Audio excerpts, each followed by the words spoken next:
आगे बढ़ेंगे। बिहार हुकूमत की जानिब से अक़लियती हॉस्टल में रहने वाले तलबा को राशन और हर महीने 1000 रुपए देने की स्कीम है। इसी साल मई में ये स्कीम शुरू हुई थी, लेकिन अपोजिशन ने इल्जाम लगाया है कि हुकूमत की ये स्कीम अब तक फाइलों से आगे नहीं बढ़ सकी है।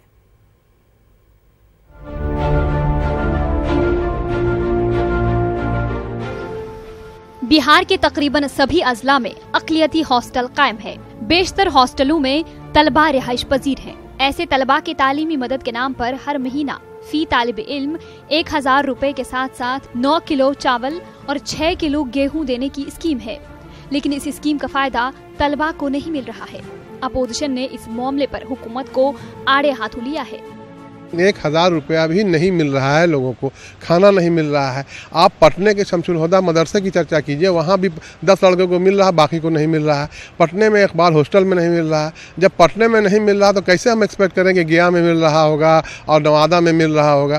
तो ये सरकार योजना बनाने में माहिर है और इस बात को एहसास भी नहीं है कि आने वाले दिनों में चुनाव होने वाला है। चुनाव के वक्त भी ये अक़लियतों से ताल्लुक़ रखने वाले योजनाओं को इम्प्लीमेंटेशन नहीं कर रही है। हम आपके चैनल के माध्यम से मांग करते हैं बिहार सरकार से कि अब इस चुनाव के समय भी कम से कम अक़लियतों के जो मसाइल हैं उनको हल करने का काम करें, जो योजनाएं हैं उनको अमली जामा पहनाने का काम करें। उधर बरसर इक़्तिदार पार्टी के लीडरों का कहना है कि ये स्कीम इसी साल शुरू हुई है और जल्द ही तमाम अजला में इस स्कीम का फायदा तलबा को मिलेगा। ये आप अच्छी तरीके से जानते हैं कि किसी भी नई योजना को संचालन करने में समय थोड़ा लगता है। ये आप इस तरीके से नहीं कह सकते हैं कि कोई जिला इससे अछूता है, लेकिन ये बात आपके द्वारा मेरे संज्ञान में लाई गई है, तो इसको हम लोग कम से कम वक्त में चाहेंगे कि इसमें तेज़ी लाई जाए और इसमें सारे स्टूडेंट को इसमें जो अनाज की सुविधा देनी है और 1000 रुपया जो देना है वो उनको कम से कम वक्त में उनके पास पहुँचे। अपोजिशन का दावा है कि मौजूदा हुकूमत अक़लियतों के फलाह के नाम पर स्कीम तो बनाती है, लेकिन इसका अमली निफाज नहीं हो पाता है। जबकि जेडीयू का कहना है कि हुकूमत अक़लियतों के लिए खातिर ख्वाह काम कर रही है, जिसका फायदा पार्टी को इंतखाबात में होगा। न्यूज़ 18 उर्दू के लिए पटना से महफूज आलम की रिपोर्ट। तो अपोजिशन का ये दावा कितना सही है जानने की कोशिश करेंगे। हमारे साथ हमारे नुमाइंदे महफूज आलम पटना से जुड़ चुके हैं। महफूज, अपोजिशन इल्जाम लगा रही है कि स्कीमों का फायदा अक़लियती तलबा को नहीं मिल रहा है। अगर न्यूज़ 18 टीम की बात करें तो न्यूज़ 18 की टीम ने अक़लियती हॉस्टल का दौरा किया, तो वहां पर क्या कुछ पाया? क्या अपोजिशन के जो दावे हैं वो सही साबित हुए? देखिए सना, बिहार के मुख्तलिफ जिलों में हर जिला हेडक्वार्टर में एक अक़लियती हॉस्टल का क़याम हुआ है।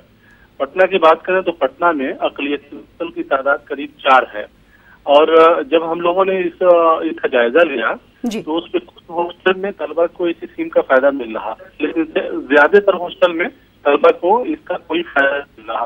पटना में 2 बड़े हॉस्टल हैं जहाँ पे के स्टूडेंट्स रहते हैं, उनको अब तक कोई फायदा नहीं हुआ है। ऐसा हॉस्टल है जहाँ पे तलबात रहती है, उन्हें ये स्कीम का फायदा मिल रहा है। मदरसा संपदा है जहाँ पे बड़ी तादाद में तलबा है, वहाँ पे 10-15 तलबा को इस स्कीम का फायदा मिला है, बाकी तलबा अभी भी इस स्कीम से महरूम है। वजह यह है कि ये स्कीम अक़लियती महकमे की जानिब से चलाई जा रही है। ये दावा जरूर किया जाता रहा था कि जिस तरह SC/ST के तलबा को, चूंकि SC/ST के तलबा के लिए भी सेम इसी तरह की स्कीम चलाई जा रही है, उसमें अक़लियती तलबा को हुकूमत ने जोड़ा और काफी सताइश की गई हुकूमत की कि अक़लियती बच्चों की तालीमी मदद होगी और जो गरीब तलबा है जो हॉस्टल में रहते हैं उन्हें खाने पीने का सोचना नहीं पड़ेगा और पैसे भी मिलेंगे। लेकिन दरअसल ये स्कीम जो है पूरे तरीके से नाफिज नहीं हो सकी और तलबा को फायदा नहीं हो पाया। इसी महफूज, एक सवाल यहाँ पर ये उठता है, सरकार की जानिब से इस स्कीम का निफाज किया गया और आपका कहना है जिस तरीके से न्यूज़ 18 की टीम ने दौरा किया अक़लियती हॉस्टल्स का, वहां पर पाया कि कुछ ऐसे अक़लियती हॉस्टल्स है जहां पर ये स्कीम नाफिज है, लेकिन बकिया जो हॉस्टल्स है आखिर क्या वजह मानी जा रही है कि इस स्कीम का निफाज उन तमाम अक़लियती हॉस्टल्स में नहीं हो पाया? देखिए, इसमें 2 बुनियादी वजह है। एक तो है कि हॉस्टल के जो वार्डन है वो सीरियस नहीं है। दूसरी तरफ वार्डन सीरियस इस मानों में नहीं है कि तलबा उन्हें कहते हैं और वो जो है इस स्कीम को इम्प्लीमेंट नहीं करा पा रहे हैं। दूसरी तरफ जो है तलबा का एक डेलीगेशन जो है अक़लियती फलाह के ऑफिसरों से भी मिला था कि ये स्कीम क्यों नहीं इम्प्लीमेंट हो रही है। और बिहार के तमाम, चूंकि पटना में जब ये स्कीम इम्प्लीमेंट नहीं है तो दूर दराज इलाकों में इस स्कीम का नफाज होना अपने आप में एक सवाल बनता है। तो तलबा यूनियन ने कहा इस स्कीम को महकमे अक़लियती फलाह जो जिले में जो बहाल इनके अक़लियती ऑफिसर है उनकी जानिब से नाफिज करना है, क्योंकि महकमे अक़लियती फलाह इस बात का हमेशा ऐलान करती है कि उनके हर जिले में अक़लियती ऑफिसर है वो इस स्कीम का नफाज करेंगे, बल्कि दूसरे अक़लियती स्कीमें हैं उसका भी नफाज जो है अक़लियती ऑफिसर की जिम्मेदारी है। लेकिन ये चूंकि अच्छी स्कीम है, तालीम से जुड़ा हुआ स्कीम है, तलबा को इससे फायदा हो सकता है और चूंकि 2018 में ही इसका ऐलान हुआ है, इंतखाबात से जोड़कर भी लोग इसको देखते रहे हैं, लेकिन ये स्कीम इम्प्लीमेंट नहीं है, इसलिए अपोजिशन सवाल को उठाया है और इस सवाल पर यह भी कहा है कि नीतीश कुमार को अगले इंतखाबात में इसका जवाब देना होगा लोगों को। तो क्या ये जरूरी नहीं हो जाता महफूज आलम कि अगर कोई हुकूमत स्कीम बनाती है तो खातिर ख्वाह तौर पर अमली सतह पर वो कितनी कारामद साबित हो रही है, इसका भी जायजा ले? बिल्कुल बिल्कुल, ये बहुत जरूरी है और अगर ये मॉनिटरिंग का अगर इंतजाम होता है तो स्कीमें इम्प्लीमेंटेशन हो जाएगी और उसका नफाज बिल्कुल होगा। लेकिन इसकी मॉनिटरिंग नहीं होती है।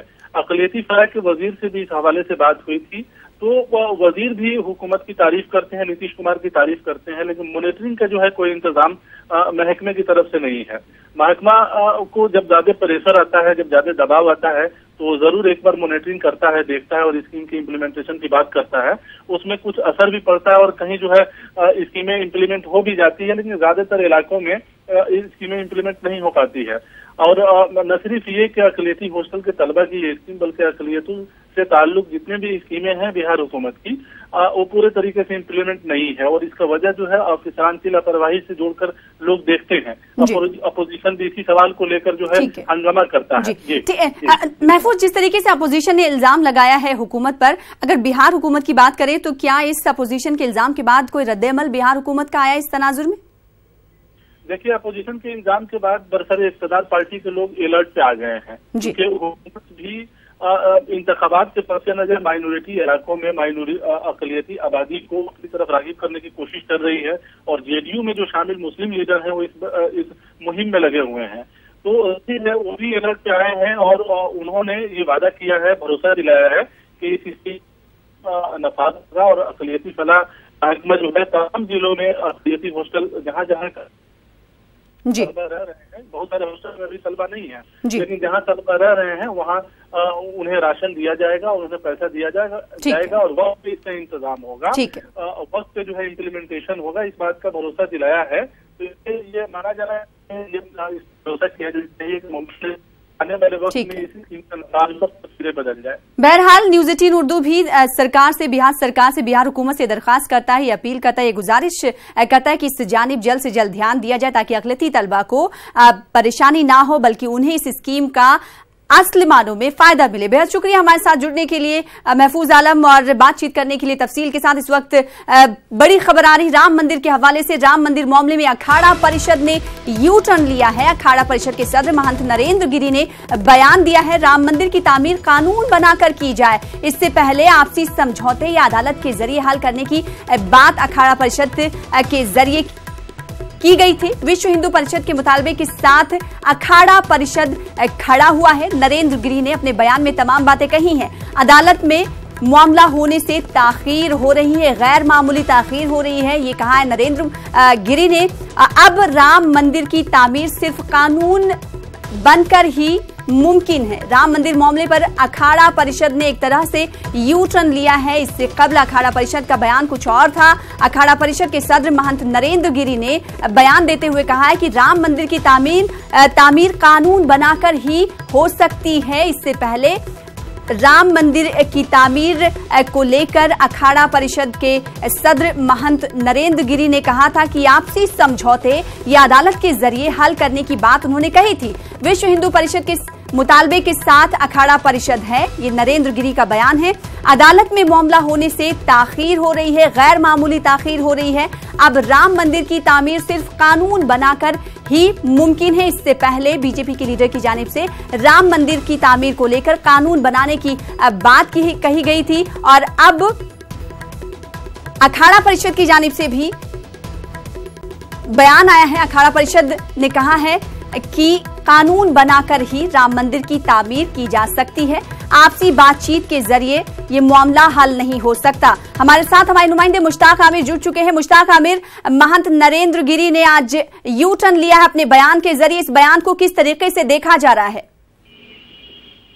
सना, आप बिल्कुल सही कह रही हैं कि ये बहुत बड़ा मौक़िफ़ जो उनका मौक़िफ़ था आपसी समझौते के जरिए से हल करने का या अदालत के जरिए से हल करने का, उसमें तब्दीली आई। एक तरह से अखाड़ा परिषद ने यू टर्न ले लिया है। अखाड़ा परिषद की जो सदर है महंत नरेंद्र गिरी ने, उन्होंने साफ साफ ये बात कह दी है कि अब राम मंदिर की तामीर कानून बनाकर ही की जा सकती है।